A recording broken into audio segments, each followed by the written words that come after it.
सध्या एक अपडेट समोर येते। कसारा सीएसएमटी लोकलमधून हे सर्व प्रवासी पडल्याची माहिती मिळते।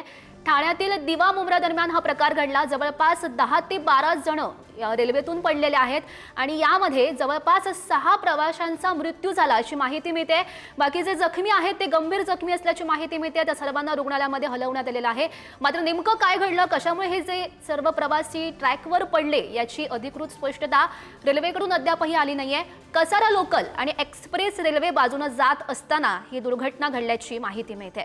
सकाळच्या वेळी मोठी गर्दी असते आणि त्याच दरम्यान हा प्रकार घडलेला आहे। जवळपास 6 प्रवाशांचा यामध्ये मृत्यू झालाय। 10 ते 12 जण यामध्ये रेल्वे ट्रॅकवर पडले। दिवा मुंब्रा दरम्यान हा प्रकार घडलेला आहे। कसारा सीएसएमटी लोकल ही जात होती मुंबईकडे, त्या दरम्यान हा प्रकार घडला। खरं तर याच मार्गावरील ज्या लोकलच्या फेऱ्या आहेत ती वाढवण्याची मागणी सातत्याने केली जाते। खरं तर सातत्याने ही मागणी जोर धरते, मात्र त्याकडे कोणतेही लक्ष दिलं जात नाही असा आरोपही केला जातोय। मोठी गर्दी सकाळच्या दरम्यान कसारा सीएसएमटी या लोकलला असते आणि त्या दरम्यानच हा प्रकार घडला। आजच्या दिवशी नेमकं काय घडलं, कशामुळे हे जे सर्व प्रवासी ट्रॅकवर पडले याची अधिकृत स्पष्टता आपल्या समोर आली नाहीये। मात्र यामध्ये 6 प्रवाशांचा मृत्यू झाल्याचं समजतंय आणि याविषयी बोलण्यासाठी आपल्यासोबत माजी खासदार राजन विचारे आहेत।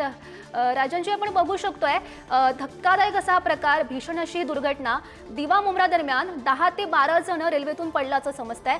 याला नेमकं कोण जबाबदार म्हणायचं? मला वाटतं आज बघितलं असेल ही घटना आजच घडलेली नाही। आज तर मला वाटतं त्याचं जास्त प्रमाणात झालेलं आहे। परंतु आज तुम्ही बघितलं असेल मुंबईची लाईफलाईन जी आहे ही रेल्वे आहे आणि सर्वसामान्य जे काही आमचे मुंबईकर असतील किंवा ठाणे, कल्याण आणि इथून येणाऱ्या ह्याच्यातून जी लोक आहेत ती मॅक्झिमम 70 ते 75% ही रेल्वेने प्रवास करत असतात आणि ते जीव मुठीत घालून त्या ठिकाणी प्रवास करत असतात। या ठिकाणी मध्यंतरी तुम्ही जर एक सर्वे झाला होता, त्या सर्वेमध्ये प्रत्येक रेल्वे स्टेशनला दिवसाला 3 ते 4 लोक या गर्दीच्या ठिकाणी या ठिकाणी खाली पडून मृत्युमुखी पावलेले आहेत।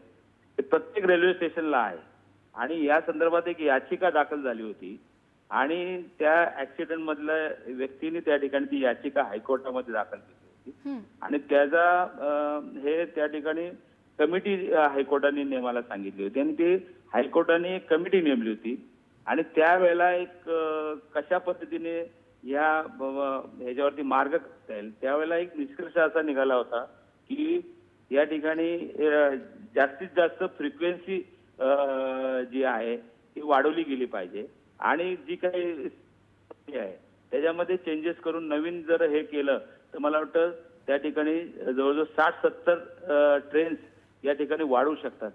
त्या पद्धतीने त्या ठिकाणी त्याचं इम्प्लिमेंटेशन सुद्धा, परंतु ज्या प्रमाणामध्ये या काय या ज्या लोकल वाढवण्याचा जे हे होता त्याला त्या ठिकाणी 50% फक्त त्याचं इम्प्लिमेंटेशन झालं।